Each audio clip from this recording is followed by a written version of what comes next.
Kita bisa menjaga integritas kita kalau ada orang lain yang membantu kita. Tak bisa sendiri. Makanya Nabi Muhammad SAW itu ada yang tua, Abu Bakar. Ada yang muda, Umar. Ada yang remaja, Ali. Ada yang orang kaya, Utsman. Ada yang perempuan, Asma.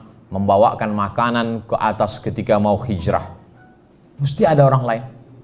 Rabbi shrahli sadri, lapangkan dadaku. Wa yassirli amri, mudahkan urusanku. Wahlul 'uqdatam min lisani, lancarkan bicaraku, lidahku supaya jangan patah-patah, supaya aku ngomong itu sampai ke hati orang. Waj'alli waziram min ahli, kasih aku penolong. Nabi Musa ini, Nabi Musa aja minta penolong, mesti ada kawan menolong. Kasih aku penolong. Siapa itu? Harun akhi. Harun saudaraku, kata Nabi Musa. Jadi Bapak Ibu di kantor ini udah tak perlu lagi, karena udah ada ya doa Nabi Musa.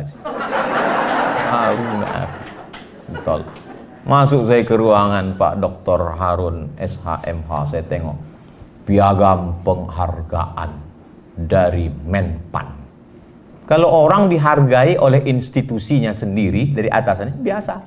Tapi kalau kementerian pendayagunaan aparatur negara dari semua dinas, institusi, lembaga negara diberikannya itu kan prestasi luar biasa. Kenapa tak ada yang bertepuk tangan? Islam itu ada namanya punishment, ada hukuman. Tapi Islam juga ada yang namanya reward. Itu ajaran Islam. Walladzina amanu wa 'amilus shalihati ulaika ashabul jannah. Walladzina kafaru wa kadzdzabu biayatina ulaika ashabun nar. Dan orang yang istiqomah, konsisten, ada lagi rewardnya yang luar biasa. Alladzina qalu rabbuna Allah, orang yang berkata Rabbku Allah, tsumastaqamu, istiqomah dia, konsisten dia, tidak jatuh dia, justru naik ke atas dari WBK menjadi WBBM, maka Allah berikan tempat yang paling tinggi. Idza sa'altumullaha fas'aluhul firdaus. Kalau kau minta berdoa kepada Allah, mintalah surga yang paling tinggi, surga Jannatul. Sama macam kita jualan barang, berapa kita tawarkan harga? 100. Ditawar orang 90, kita masih untung. Maka minta surga itu minta firdaus. Ini kadang ada orang doa, ya Allah, masukkan aku surga, kaki limanya pun jadilah. Sedikit lagi itu ke neraka. Kita minta yang tertinggi itu, tapi syaratnya tentu istiqomah. Dan kita bisa istiqomah kalau berjamaah. Itu 3 itu mesti sepaket. Hijrah, setelah hijrah istiqomah, setelah istiqomah husnul khatimah. Kenapa orang tidak husnul khatimah? Karena tidak berjamaah. Kenapa orang tidak berjamaah? Kenapa orang tidak istiqomah? Karena tidak berjamaah dan tidak hijrah. Maka saya selalu ada sahabat UAS, sahabat-sahabat saya. Saya kelola ini sahabat-sahabat ini.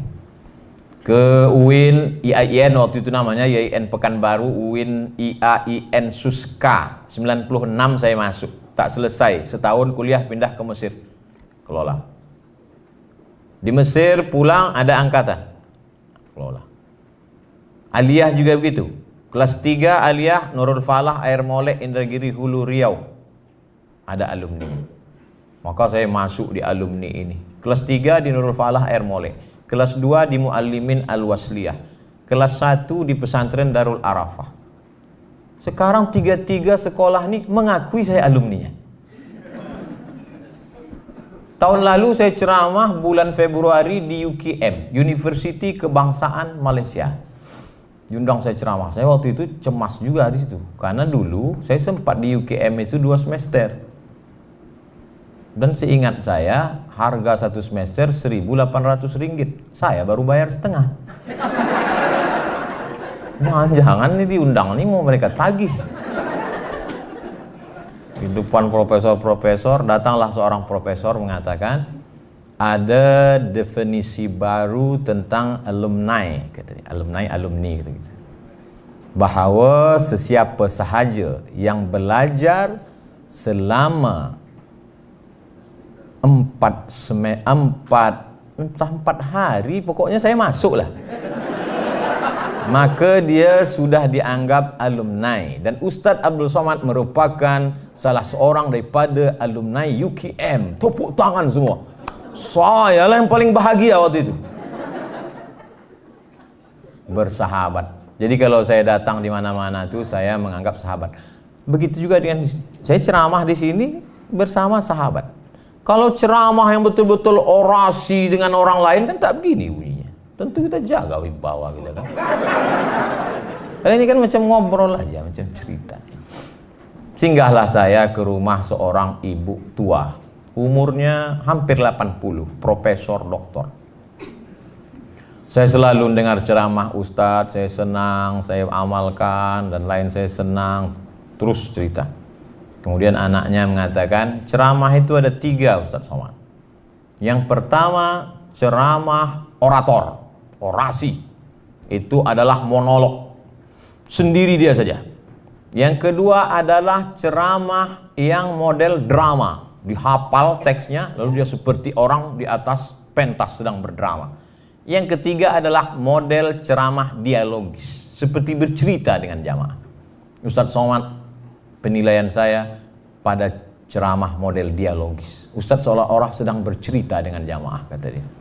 Oh, saya pun mengangguk. Padahal waktu itu saya baru paham, baru saya paham.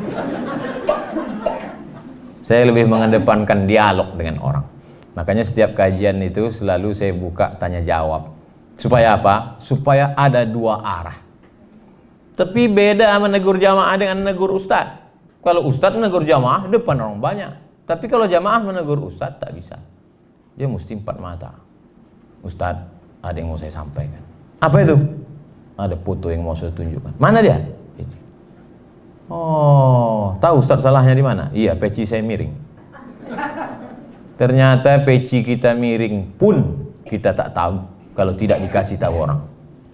Saya selalu mengalami itu, maka selalu saya luruskan. Peci kita yang di luar kepala kita miring pun kadang kita tak tahu. Apalagi yang ada di isi kepala kita miring. Orang lain yang meluruskan. Maka saya berterima kasih sekali kalau ada kawan-kawan mengingatkan. Kadang-kadang dari ujung-ujung dia kasih tahu. Oh, berarti waktu udah habis. Ya, kadang batu dia kadang. Tadi jam saya mulai 10.25, sekarang 11.21. Kita kalau ceramah di WBK itu per detik itu kita itu. Oh, nah hisapnya itu halus. Maka saya tadi sampai kemari jam 9:30. Acara jam 10:30 sudah datang. Saya dulu waktu baru pulang, Bu, Pak, pulang dari Mesir.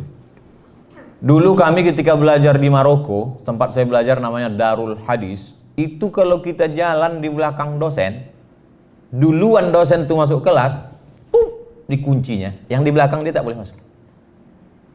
Maka begitu pulang saya jadi dosen di UIN, saya terapkan itu. Masuk saya kunci. Saya aja sendiri di dalam.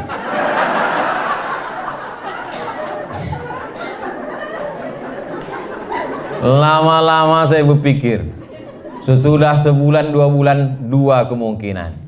Kalau aku tak bisa merubah mereka, aku yang berubah ikut macam mereka. Akhirnya setiap jadwal jam 8:15 saya datang. Karena kalau saya datang jam 8, tak ada orang. Sudah begitu. Maka disiplin yang ada di PTA Pekanbaru ini mesti diterapkan di seluruh kampus, kantor, mesti mengikut seperti. Kantor-kantor lain datang studi banding kemarin. Sampaikan kepada kalian yang belum dapat WBA, wahai webinar dimanapun berada, maka datang kemari bagaimana supaya bisa dapat. Tapi yang sudah WBK tadi pula, jangan sampai hanya puas sampai di WBK, mesti ada peningkatan. Kalau masalah prestasi kita mesti lihat, kalau dalam masalah ibadah kita mesti lihat ke atas. Tapi kalau masalah dunia, berapa banyak orang naik mobil mewah harga 2 miliar mengeluh, kata dia Tuhan tidak adil. Kenapa? Karena kepalanya melihat ke atas temannya yang naik pesawat pribadi. Tak ada harga mobil, ini yang naik pesawat. Saya waktu naik pesawat pribadi itu Pak, dijemput ke Pekanbaru. Di foto, di share. Wah, maaf pun komen. Hebat ya, kata dia. Wah, dia tak tahu awak naik sampan ke talang mawar. Begitulah kalau kita ini selalu mendongak ke atas. Tapi kalau memandang ke bawah, datang syukur kita. Orang tidak akan sampai pada derajat syukur kalau dia tidak pernah mau melihat nikmat Allah Subhanahu wa taala kepada seluruh berbagai macam jenis model manusia. Saya termasuk orang yang susah menangis. Banyak orang menangis, sikit-sikit menangis, sikit-sikit menangis. Saya susah. Makanya pernah saya disuruh membimbing iktikaf. Iktikaf itu kan mesti menangis malam. Udah saya muhasabah, ya Allah, begitu banyak, tak ada menangis. 10 menit udah tak ada menangis. Lama-lama menangis saya, kenapa orang ini tak bisa menangis? Ya Allah, kenapalah orang ini tak menangis? Akhirnya menangis juga orang. Saya itu susah menangis. Tapi ada masanya saya ceramah di Panam. Itu memang dari mulai masjid itu sampai pulang tak berhenti tangis. Maaf, beribu maaf. Putus dua tangannya. Putus. Tapi doanya lama. Pas di depan saya dia sholat.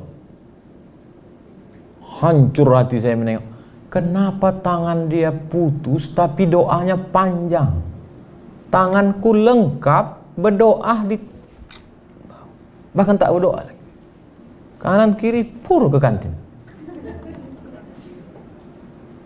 Jadi kadang memang kita ini kurang bersyukur.